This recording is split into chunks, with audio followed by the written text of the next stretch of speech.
누가복음 1장 26절 38절 말씀 보겠습니다. 누가복음 1장 26절 38절.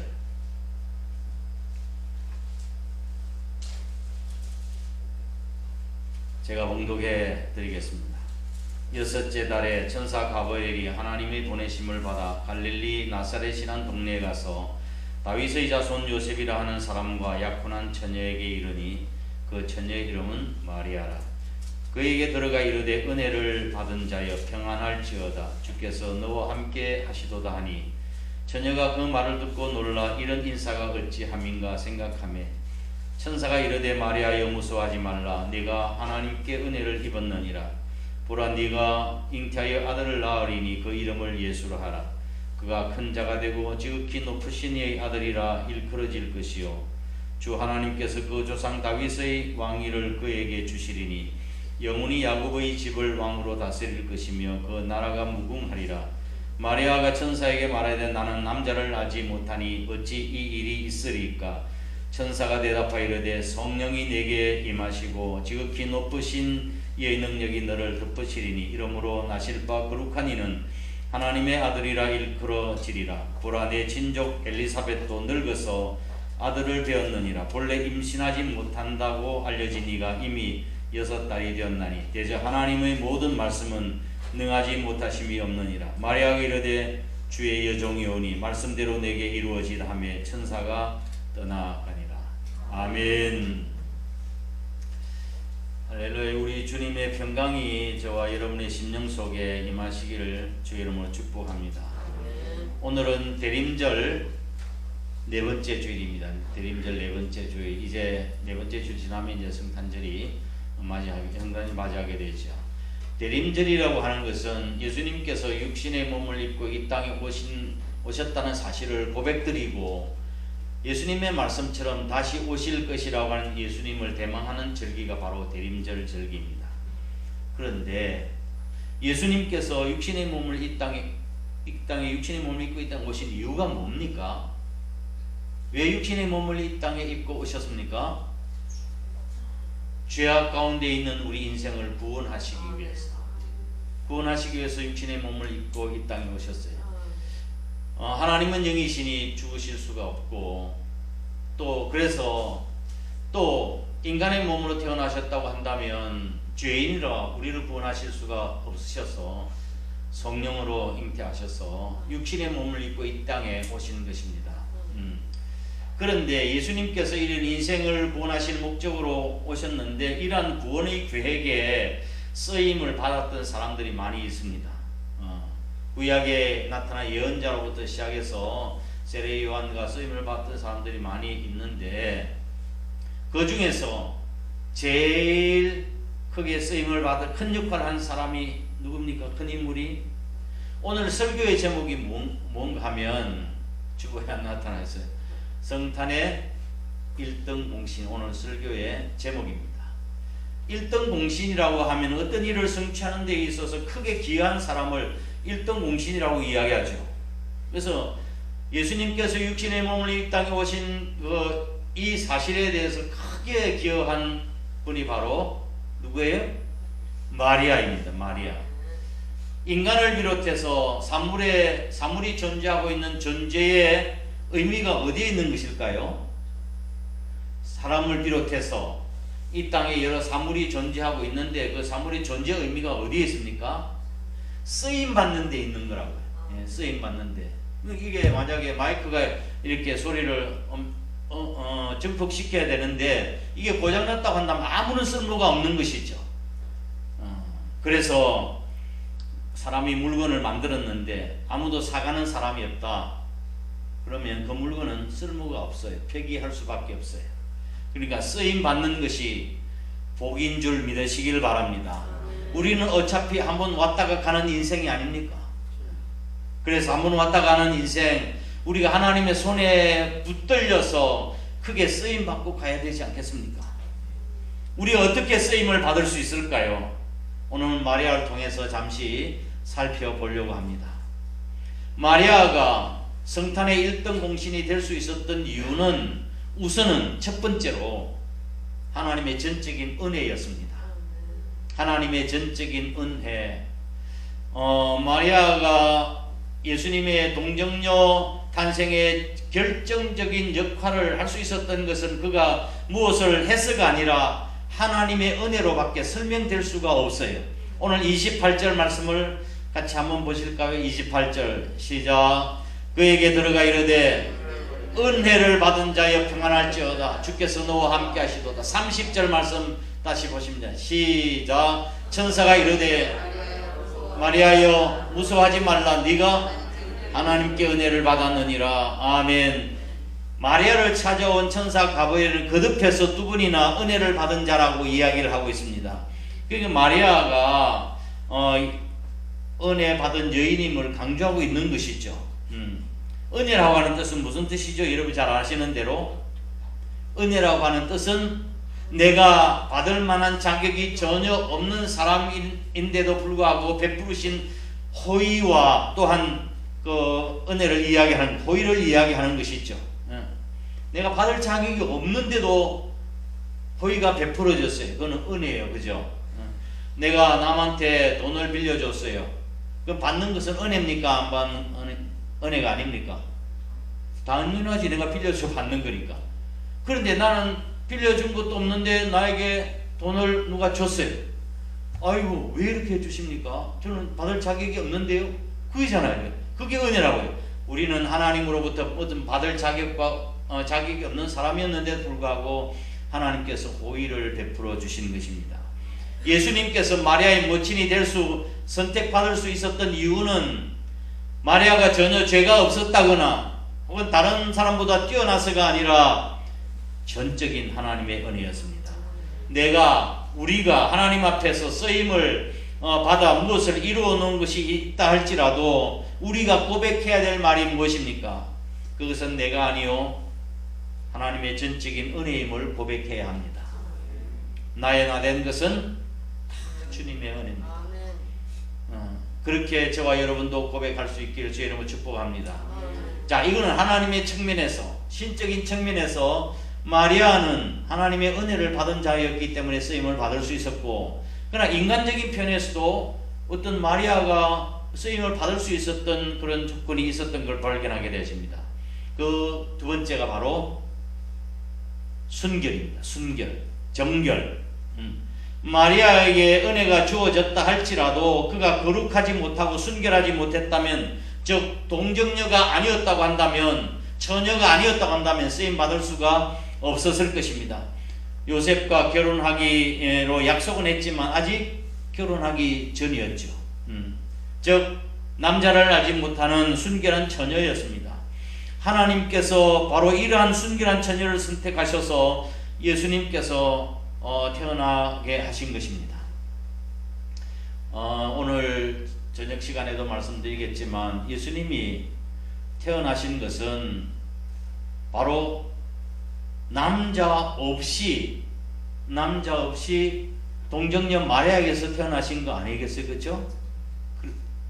그렇잖아요.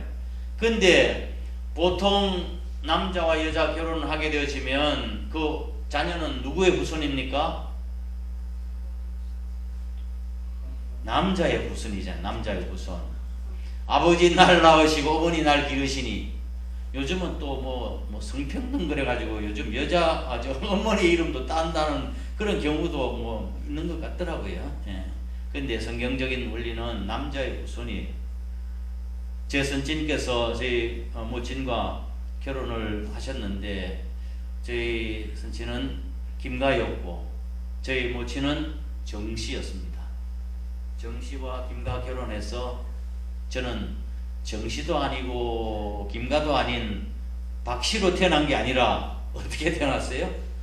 김가로 태어난 거예요. 제 집 사람 이씨입니다. 이씨. 저는 김가예요. 그러면 이씨하고 김가가 결혼해서 우리 자녀가 태어났습니다. 성씨가 뭘까요? 김씨, 김가예요. 다 아버지의 성을 따나오는 거예요. 이게 성경적인 거예요. 이게 남자의 후손이에요. 그런데 성경에 보면 우리를 구원하시겠는 하나님의 계획을 말씀하실 때 창세기 3장에서 여자의 후손으로 메시아가 태어날 것을 말씀하신 것이죠. 근데 마리아가 남자를 알지 못하는 순결한 동정녀로서 예수님을 잉태한 것은 바로 여자의 후손으로 태어난 거예요. 그러니까 죄 없으신 분으로 태어나셔서 인간을 구원하실 수가 있으셨던 거죠. 오늘날도 하나님께서 쓰시는 첫 번째 원칙은 순결입니다. 거룩함입니다. 구별 때 있어야 하나님이 사용하시는 거예요. 우리가 거룩하지 않고는 하나님께서는 사용하실 수가 없습니다. 우리의 그릇이 더러워져 있다고 한다면 여러분 음식 담아서 드십니까? 아니잖아요. 아무리 금그릇이라 한다 할지라도 그 더럽고 때가 묻고 오물이 묻어있다. 누가 밥을 그거에 담느냐고요. 깨끗하게 씻고 난 뒤에 그것에다 음식을 담지 않겠어요? 마찬가지예요. 우리도 하나님 앞에서 거룩하고 깨끗하게 된 뒤에야 하나님 앞에 쓰임 받을 수 있는 줄 믿으시길 바랍니다. 성경에 나타난 모든 기적적인 역사를 살펴보면 모두가 다 먼저 성별하게 하시고 그 뒤에 사용하셨던 것을 보게 되어집니다. 아브라함과 모세, 여호수아와 이사야, 주님의 제자들 다 역사 가운데서 위대하게 쓰임을 받았던 인물들이 다 그랬습니다. 특별히 여호수아가 여리고성을 건너가기 위해서 하나님께서 여호수아에게 명령하신 말씀이 있으시죠. 법궤를 먼저 앞세우라고 해가지고 제사장이 말을 들어가고 하고 난 뒤에 여호수아가 이스라엘 백성들로 하여금 성결케 하라. 내일 하나님께서 우리에게 기적을 베푸시라 말씀하시는 거예요. 기적을 베푸시기 전에 먼저 하나님 백성들로 하여금 거룩하게 하셨습니다. 1984년에 세상을 떠난 프랜시스 쉐프라고 하는 박사님이 계십니다. 프랜시스 쉐프 박사님. 이분이에요. 이렇게 생긴 분인데 기독교 철학자이고 복음주의자이며 또한 목사님이기도 했습니다. 이 쉐프 박사님은 성경의 진리를 떠난 인본주의를 배격했습니다. 인본주의는 절대로 배격하고 성경을 통해서 철학과 또한 문학과 그리고 사회, 정치 이런 부분들을 바로 예언적인 방향으로 제시함으로써 많은 기독교인들에게 큰 영향을 끼쳤던 분이십니다. 그런데 이분이 말년에 가서는 임파선 암으로 고생을 많이 하셨습니다. 암과 혹독한 싸움을 싸우면서도 방황하는 젊은이들에게 그리스도께 인도하는 그 열정은 막을 수가 없었던 것이죠. 그래서 쉐프 박사는 이 젊은 이들에게 마지막으로 남기는 말을 했습니다. 최후의 메시지를 토하듯이 마지막 남긴 말씀이 있었는데 그 말씀의 내용은 행복을 삶의 목표로 삼지 마십시오 였습니다. 행복을 삶의 목표로 삼지 마십시오. 좀 이상하게 들리잖아요. 우리 다 행복을 추구하고 꿈을 추구하는 것 아닙니까?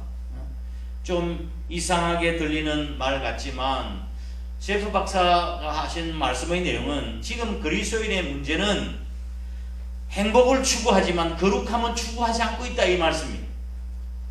교회가 이 시대의 빛과 소금의 역할을 감당하지 못하고 있는 이유는 축복과 행복은 구하지만 거룩함을 구하지 않기 때문이라고 이야기하는 거예요. 우리가 복 있는 사람이 되기 위해서는 꿈과 비전이 우선이 아니 또한 우리의 행복과 축복이 우선이 아니라고요. 죄에 대해서 애통하고 슬퍼하는 마음을 갖고 거룩한 삶을 추구하게 될 때에 우리는 복 있는 사람이 되는 것입니다. 이것이 바로 예수님께서 마태복음 5장에서 산상설교에서 하신 말씀 아닙니까? 예수님이 하신 말씀이에요. 심령이 가난한 자가 복이 있다고, 죄로 인해서 애통하는 자가 복이 있다고, 천국이 저희 것임이라고, 위로를 받을 것임이라고 말씀하지 않으셨습니까? 그러니까 우리는 꿈과 비전, 그다음 행복을 추구하는 것이 우선이 아니라 우리가 하나님 앞에서 거룩해져야 하고 깨끗해져야 하나님 앞에 쓰임을 받을 수 있는 것입니다. 세 번째로 마리아는 믿음의 사람이었습니다. 하나님의 전적인 은혜였고 두 번째는 동정녀 깨끗한 사람이었고 거룩한 사람이, 세 번째로는 마리아는 믿음의 사람이었습니다. 마리아가 잉태된 것은 1차적으로 하나님께서 우리를 구원하시기 위한 구원의 섭리 계셨기 때문이기도 하지만 그 다음으로는 마리아의 믿음 때문이었습니다. 30절 이하 33절 말씀을 보면은 마리아여 무서워하지 말라 네가 하나님께로부터 은혜를 받았느니라 보라 내가 잉태하여 아들을 낳으리니 그 이름을 예수라 하라 저가 지극히 큰 자가 되고 높으신 이의 아들이 일컬어질 것이요 주 하나님께서 그 소형 다윗의 위를 저에게 주시리니 그 영원히 야곱의 집에 왕노로 타실 것이며 그 나라가 무궁하리라. 수태고지를 하셨습니다. 잉태했던 사실을 고지해 주었습니다. 이때 마리아가 뭐라고 이야기했습니까? 마리아가 뭐라고 얘기했죠? 나는 사내를 알지 못하니 어찌 이런 일이 있을 수 있겠습니까? 라고 얘기했습니다. 마리아로서는 도저히 이해할 수 없는 일이었습니다. 그럼에도 불구하고 성령님께서 친히 그 일을 하신다는 천사 가브리엘의 말씀을 듣고 이를 믿음으로 받아들인 것입니다. 마리아의 믿음을 성경에 또 이렇게 설명하고 있는데 오늘 본문 그 뒤에 1장 45절 말씀을 한번 살펴보실까요? 1장 45절 시작. 주께서 하신 말씀이 반드시 이루어지라고 믿은 그 여자에게 복이 있도다. 이 말이 누가 한 말입니까? 이 말이 누가 한 말이에요? 엘리사벳이 한 말이에요. 엘리사벳. 자, 1장 39절 앞에 한번 1장 39절 한번 보십시오. 그 위에 뭐라고 적혀 있습니까? 마리아가 엘리사벳을 방문하다 그렇게 되어 있죠. 마리아가 이제 수태고지를 듣고 이미 6달 전에 엘리사벳이 잉태했다는 소식을 듣고 방문을 한 겁니다. 그랬을 때 엘리사벳이 이렇게 이야기를 한 겁니다. 주께서 하신 말씀이 반드시 이루어지라고 믿은 그 여자가 누굽니까? 마리아라고 하는 뜻입니다. 마리아가 복받은 이유는 믿음의 여인이었기에 그 말을 믿었기에 복을 받을 수 있었는 줄 믿으시기 바랍니다. 천사가 일러 가로되 마리아여 무서워하지 말라 내가 하나님께 은혜를 받았느니라고 말씀을 했을 때에 나는 사내를 알지 못합니다. 나는 알지 못하는데 어찌 이 일이 있으리까? 34절 한번 다시 한번 보실까요? 34절 마리아가 천사에게 말하되 나는 남자를 알지 못하니 어찌 이 일이 있으리까? 여기서 어찌라고 하는 이 말의 내용은 불신을 뜻하는 말이 아니에요. 어찌 그런 일이 있을 수 있습니까? 불신앙이나 불순종의 말을 뜻하는 것이 아니라 의심하는 말이 아니에요. 어떻게라고 하는 말이에요. 어떻게? 그 성취의 길을 물은 거예요. 영어 성경에는 이렇게 되어 있습니다. How will this be? How will this be? 이것이 어떻게 how 이루어질 수 있습니까? 이것은 성취의 길을 물은 것이지 불신앙이나 의심하는 것이 아니라는 뜻입니다. 그때 천사가 뭐라고 이야기했죠? 35절에 다시 한번 읽어보겠습니다. 시작. 천사가 대답하여 이르되 성령이 내게 임하시고 지극히 높으신 이의 능력이 너를 덮으시리니 이러므로 나실 바 거룩한 이는 하나님의 아들이라 일컬어지리라. 아멘. 그때 마리아가 대답한 말이 무슨 말이냐면 최종적으로 38절 시작. 마리아가 이르되 주의 여종이오니 말씀대로 내게 이루어지. 아멘. 마리아가 하나님의 전능하심을 믿었던 것이죠. 처녀가 임신한다고 하는 것은 불가능한 일입니다. 그렇죠? 사람으로는 도저히 이해할 수가 없고 어떻게 결혼도 하지 않았나 처녀가 잉태를 할 수 있습니까? 그런데 이러한 것은 하나님만이 하실 수 있다는 뜻입니다. 하나님께서는 능히 하실 수 있다고 하는 이 믿음, 이것이 믿음의 본질입니다. 우리는 할 수 없으되 하나님은 능치 못함이 없느니라. 할렐루야. 아브라함이 100세 때 독자 이삭을 얻었습니다. 독자 이삭을 얻을 수 있었던 것은 무엇 때문이었습니까? 생식 능력이 있어서가 아니라 사라도 본인도 자식을 낳을 수 없는 그런 상황이었지만 이삭을 얻었습니다. 그건 바로 믿음이었다고 성경은 설명을 하고 있습니다. 홍해를 건넜던 것도 믿음으로 건넜다고 이야기했습니다. 어제 새벽 시간에 제가 믿음장을 지금 설교하고 있는데 여리고성이 무너질 수 있었던 것은 무엇 때문이라고요? 대포 때문에, 폭탄 때문에. 그게 아니었죠. 믿음으로 여리고성이 무너진 것도 믿음으로 무너졌다고 성경은 설명을 하고 있습니다. 이스라엘 백성들이 그 출애굽을 했던 사실, 광야 나왔던 사실을 듣고 여리고성이 사람들이 놀라가지고 문이 굳게 닫혔다고 이야기했습니다. 문이 굳게 닫혀 있었다. 문이 굳게 닫혀 있었다고 하는 이 말의 내용은 그냥 일반적으로 문이 닫혀 있다고 하는 뜻이 아니라 불가능한 일이었다. 도저히 어떻게 할 수 있는 방법이 없다. 그런 뜻이었습니다. 우리가 무슨 일을 구할 때 야, 이건 방법이 없어. 그렇게 이야기하는, 어렵다고 이야기하는 거지 않겠어요? 여리고성은 난공불락의 성이었습니다. 말씀드린 것처럼 그 성이 이중으로 축조가 되어 있어요. 이중으로. 안에는 큰 성이 하나 있는데 이거 하나만 있는 게 아니라 여기서 맨미들을 떼어가지고 또 성을 축조를 했는데 그 성이 반듯하게 있는 게 아니라 이렇게 몇 도로 45도 기울어져 있어요. 그리고 올라갈 수도 없는 거예요. 벽을 타고 올라갈 수도 없고 기울어져 있고, 그리고 올라갔다 할지라도 몇 미터가 떨어져 있는데 이게 또 다시 다른 성벽을 건너갈 수 없는 상황이었습니다. 그러니까 난공불락의 성이었던 거예요. 그런데 그 여리고성이 어떻게 무너졌다고 성경은 설명하고 있습니까?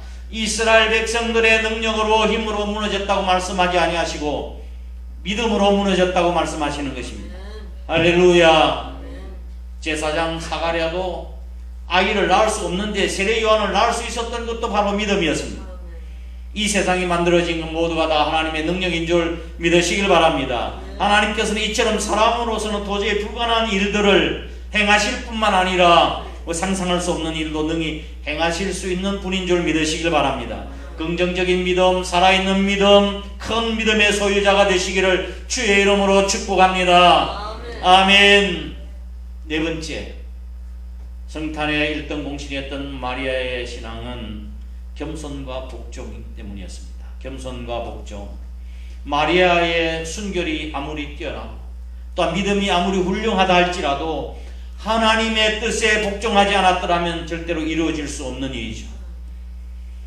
그래서 마리아는 주여 주의 여정이오니 말씀대로 이루어지이다 라고 겸손과 순종으로 예수님을 구세주를 잉태할 수가 있었던 것입니다. 여기서 주의 여종이오니라고 되어 있는데 개역성경에는 계집종이오니라고 하는, 이게 참 더 표현이 더 올바르지 않을까 생각을 하고 있어요. 헬라어로 둘레.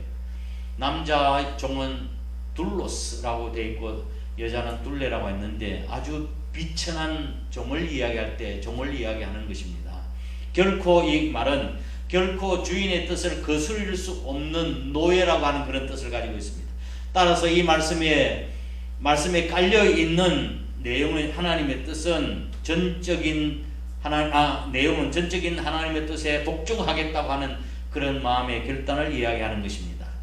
하나님께서는 구원의 역사를 이루어 가는 데 있어서 겸손하고 또한 순종하는 사람을 들어 사용하시는 줄을 믿으시기 바랍니다.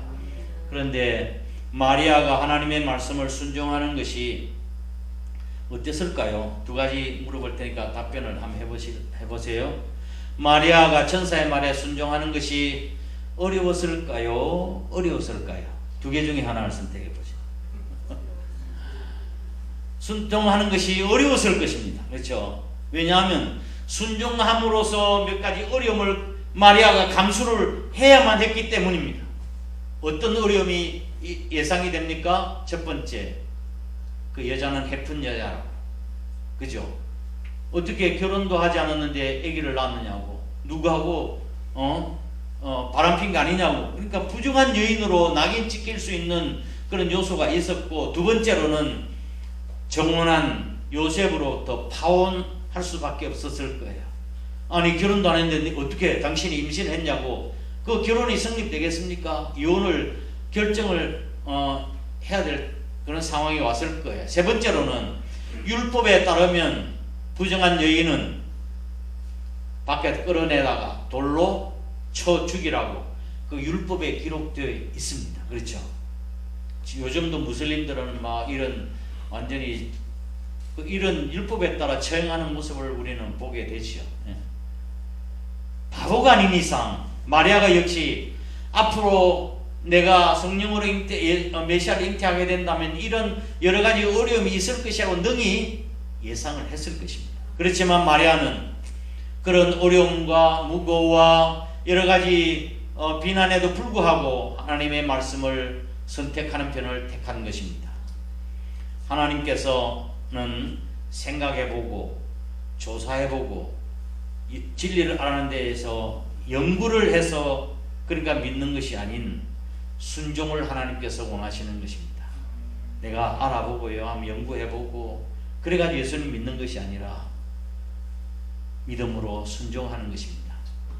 생각해보고 이해가 되면 예수 믿고 그렇지 않으면 믿지 못한다고 하는 이 태도, 이것은 하나님이 쓰실 수가 없는 것입니다. 어린아이들은 대체로 어른들의 말을 잘 듣습니다. 그리고 순수하고 정직하기 때문에 배운 대로 합니다. 병원에서 대수술을 받아야 되는 어느 한 소년이 어려운 수술을 받고 수술실에 들어갔습니다. 마취를 한다고 하지만 얼마나 힘들고 어렵겠습니까? 그 집단 의사가 이제 수술을 잘 마치고 난 뒤에 소년이 막 땀이 흐른 모습을 보고 손을 꼭 쥐고 끝까지 잘 참고 견디는 이 소년의 모습을 보았던 거예요. 그래서 수술을 마치고 난 뒤에 의사 선생님이 야, 너 참 용감하다 그렇게 일러줬어요. 칭찬해 주죠. 야, 너 참 용감하구나. 근데 그 자세히 보니까 그의 손에 무엇이 쥐어져 있었나 나중에 펼쳐보니까 종이 쪽지가 하나 쥐어져 있었어요. 그 종이 쪽지 안에는 이렇게 써 있었습니다. 보이스카우트는 용감하다. 보이스카우트는 이 소년이 보이스카우트였던 거예요. 보이스카우트이 뭔가 하면은 소년과 청소년들을 잘 훈련과 양육을 해가지고 몸과 정신을 단련시켜 사회에 나와서 훌륭한 일꾼으로 키워내는 그 단체가 보이스카우트 아니에요, 그렇죠? 그 소년은 그 말씀을 붙들고 쪽지를 붙들고 대수술을 용감하게 이겨나갔던 것입니다. 아니 어린아이도 그렇게 하는데 왜 우리는 그렇게 못합니까? 하나님의 약속의 말씀을 붙들고 끝까지 변하지 아니하고 하나님을 신뢰하며 어려운 고난과 어려움을 믿음으로 극복해 나갈 수 있는 우리 성도들이 되시길 주의 이름으로 축복합니다. 마리아처럼 겸손과 순종과 신뢰의 태도를 떼어가야 하겠습니다. 말씀을 정리하겠습니다. 마리아는 자신이 성령으로 말미암아 잉태될 것이라고 하는 날벼락 같은 천사의 말이 도무지 이해가 되지 않았지만 마리아는 이렇게 고백했습니다. 주의 계집종이오니 주의 말씀대로 이루어지이다. 하나님께서는 이와 같이 이렇게 순종하는 자를 들어서 당신의 뜻을 이루어 가시는데 한국의 한 신학자가 우리 한국교회를 통렬하게 비판한 기사를 쓴 적이 있습니다. 그리스도인들이 갖고 있는 가장 치명적인 그 약점은 삶이 결여된 것이라고 이야기했습니다. 오늘날 한국교회에 우리 그리스도인의 가장 치명적 약점은 삶이 결여되어 있다고 하는 것입니다. 순종의 삶을 살지 않는 것은 한국교회의 치부고 또한 복음의 영광을 가리는 주범이고 세상 사람들부터 손가락질 받는 그리고 세상 사람들의 발에 짓밟히는 주범이 바로 들은 대로 말씀드린 대로 살지 않는다는 말씀입니다. 하나님의 말씀을 믿는다고 이야기는 하지만 그 말씀대로 살지 않는다고 하는 그런 뜻입니다. 하나님께서 우리를 자녀 삼으실 때 저와 여러분을 구원하시고 자녀 삼으실 때 요구하시는 것이 없어요? 없어요?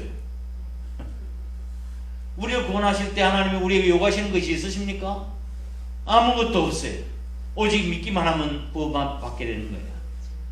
하나님의 선택하심과 예수 그리스도의 구원하심과 성령님의 보호하심 이것을 믿는 그 하나만 보고 우리를 구원해 주신 거라고요. 그런데 우리가 주님을 믿고 구원받은 하나님의 백성으로서 시간이 지나고 세월이 흘러서 이제 어느 정도 설교도 듣고 말귀를 알아들으면 하나님이 우리에게 요구하시는 것이 있을까요? 있을까요? 있죠. 말귀를 알아듣잖아요. 이제는. 그때는 하나님께서 우리에게 요구하는 것이 있으시다고요. 여러분이 자녀들이 태어났어. 아무것도 모르는 어린아이에게 뭐 요구하는 것이 있습니까? 야, 니 왜 똥 싸고 야단, 오줌 싸고 야단에 두드리 패는 부모가 있어요? 아이고 똥 싸도 이쁘다고 그러네요. 그렇게 똥도 이쁘게 누웠다고 그렇게 요구하는 것이 하나도 없어요. 그냥 사랑으로 키워주시. 그런데 얘가 이제 커가지고 유치원을 졸업하고 초등학교 학교를 들어갔다. 그러면 부모가 아이에게 요구하는 것이 있을까요? 있을까요? 야, 일찍 좀 일어나라. 좀 네 방도 청소 좀 잘해라. 좀 밥전을 제때 잘 먹어라. 뭐 학교에 이런 요구하는 것이 있지 않겠어요? 그렇죠? 마찬가지로 하나님께서 우리에게 신앙생활이 이 정도 되었다고 한다면 우리에게 요구하시는 것이 있으시다고요. 그래서 그런데 하나님께서 마리아를 선택하셨어요. 마리아를 선택하셨어요. 마리아는 어떤 사람이었습니까? 귀족 부인이었어요. 권세자의 가문에서 태어났어요. 아주 평범한 가정에서 태어나서 하나님 앞에 쓰임을 받은 거라고요. 그런데 마리아는 순종함으로 인해서 하나님 앞에 쓰임 받을 수 있어요. 우리도 부족하고 연약하고 아무것도 배우고 가진 것도 없지만 우리도 마리아처럼 순종하면 쓰임을 받을 수 있다는 사실을 우리에게 가르쳐주고 있는 거예요. 하나님 나 못해요. 나 배운 것도 없어요. 가진 것도 없어요. 건강도 없어요. 이렇게 핑계하고 변명하지 못하도록 마리아를 평범한 가정에서 택하셔서 메시아를 잉태하는 그런 축복을 얻게 된 것입니다. 우리는 하나님의 뜻과 일치되는 삶을 살도록 하나님은 우리에게 요구하십니다. 하나님 앞에서 순종하기를 간절히 사모하며 하루하루를 살아가고 계시는지요? 들을 만큼 순종하려고 애를 쓰십니까? 내가 말씀을 통해서 배운 것만큼 그렇게 합당하게 살아보려고 몸부림치고 계시는가요? 순종의 삶을 살게 될 때에 열매 맺고 그 열매로 인해서 하나님께 영광을 돌릴 수 있는 것입니다. 그래서 순종이 최고의 예배예요. 순종이 최고의 예배다. 아멘. 그래서 사무엘이 사울에게 한 말이 바로 그것 아닙니까? 순종이 제사보다 낫다. 마리아는 우리가 최고 영적 수준으로 나아갈 수 있는 방향을 제시하고 있는데 영적 축복을 누릴 수 있는 그 비결이 바로 순종이라고 하는 삶입니다. 하나님께서는 평범한 여인에게 마리아에게 또 선택하셨다는 사실을 통해서 그리고 난 뒤에 하나님께서 믿는 성도들에게도 영적인 잠재력을 다 주시는데 그것을 우리는 일컬어서 은사라고 부릅니다. 은사. 우리가 예수를 믿고 하나님의 자녀가 되었지 않았습니까? 그러고 나면 우리가 육신적으로 가지고 태어난 이 달란트 외에 우리에게 그 사명을 감당할 수 있도록 또 은사를 주시는 거예요. 은사. 영적인 은사와 열정, 능력, 그 다음에 개성, 그리고 경험들, 이 모두가 다 하나님이 주신 선물이에요. 우리가 그것을 사모하고 발견하고 개발시켜 나가고 또한 발전시켜 나가야 될 줄 믿습니다. 하나님께서 우리에게 영적인 은사와 열정, 능력을 주신 것은 나 자신만을 위해서 살지 말고 하나님의 영광을 위해서 살라고 주신 거예요. 그 누누이 말씀드리지만 하나님이 우리 다른 사람보다 나에게 조금 나은 축복을 주셨다고 한다면 그것은 축복이 아니라 사명이라. 언젠가는 저와 여러분은 하나님 앞에 서게 될 것입니다. 그때 하나님은 우리에게 이렇게 물으실 것입니다. 너는 네가 네게 준 것으로 무엇을 하다가 왔느냐고 물으실 것입니다. 이에 대하여 우리는 정확한 답변을 드릴 수 있도록 오늘 우리의 삶을 준비해 나가야 합니다. 이번 주 토요일이 성탄절입니다. 바쁜 일상 가운데서도 메시아를 보내신 하나님의 뜻을 되새기면서 성탄절을 은혜롭게 맞이할 마음의 준비를 하시고 아울러 마리아의 헌신을 본받아 우리가 하나님의 뜻을 분명히 분별하고 그 뜻에 온전히 순종하여 이 땅에 하나님 나라를 세우는 일에 최선을 다하는 또 교회 보험과 성장의 1등 공신이 다 되시기를 주님의 이름으로 축복합니다. 다 함께 일어나셔서 620장 찬송 드리겠습니다. 620장.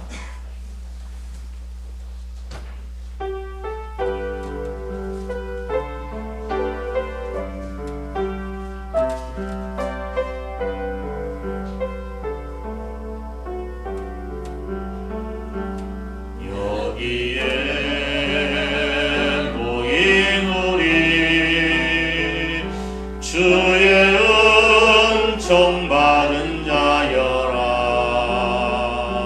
주께서 이 자리에 함께 계시느니라. 언제나 주님만을 찬양하며 따라가리니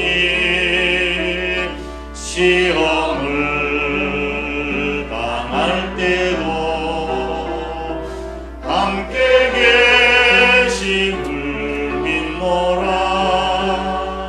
이 믿음도 굳세라. 주가 지켜주신다. 어두운 밤에도 주의 밝은 빛 인도하여 주신다. 주님이 뜻하시니 헤아리기 어렵더라도 언제나 주 뜻 안에 내가 있음을 하노라. 사랑과 말씀들이 나를 더욱 새롭게 하니 때로는 넘어져도 최후 승리를 믿노라. 이 믿음도 굳세라. 주가 지켜주신다면 어두운 밤에도 주의 밝은 빛 인도하여 주신다. 여기에 모인 우리 사랑받는 주의 자녀라. 주께서 뜻하신 바 우릴 통해 펼치신다. 고통과 슬픔 중에 더욱 주님 의지하오냐면 어려움 이겨내고 주님도 꼭 찬양하라. 이 믿음도 굳세라. 주가 지켜주신다. 어두운 밤에도 주의 밝은 빛 인도하여 주신다. 예, 동성기도 하지 말라고 해서 제가 대표로 기도하도록 하겠습니다. 제 기도에 같이 동감하는 마음으로 아멘 하시고 그렇게 받아들이시면 좋겠습니다. 기도하겠습니다. 사랑과 은혜가 풍성하신 하나님 아버지, 허물 많은 저희들을 구원해 주시고 하나님 자녀 삼아 주신 것을 감사드립니다. 인간을 비롯해서 모든 사물의 존재의 의미는 그 목적에 합당해 쓰임 받는 데 있다고 말씀하셨는데 저희들도 하나님의 부르심에 합당하게 쓰임받는 저희들 다 될 수 있도록 하나님 복을 허락하여 주옵소서. 한 번 왔다 가는 인생, 하나님께서 부르시면 가야 할 인생, 하나님의 손에 붙들려 쓰임받고 갈 수 있도록 복을 허락하여 주옵소서.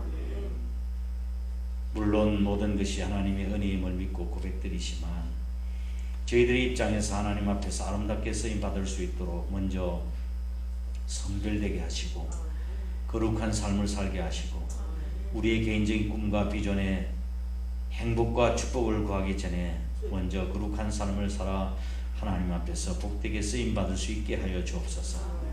하나님께서 하신 말씀이라면 전적으로 믿고 겸손과 순종의 삶을 살아갈 수 있도록 복을 허락하여 주옵소서.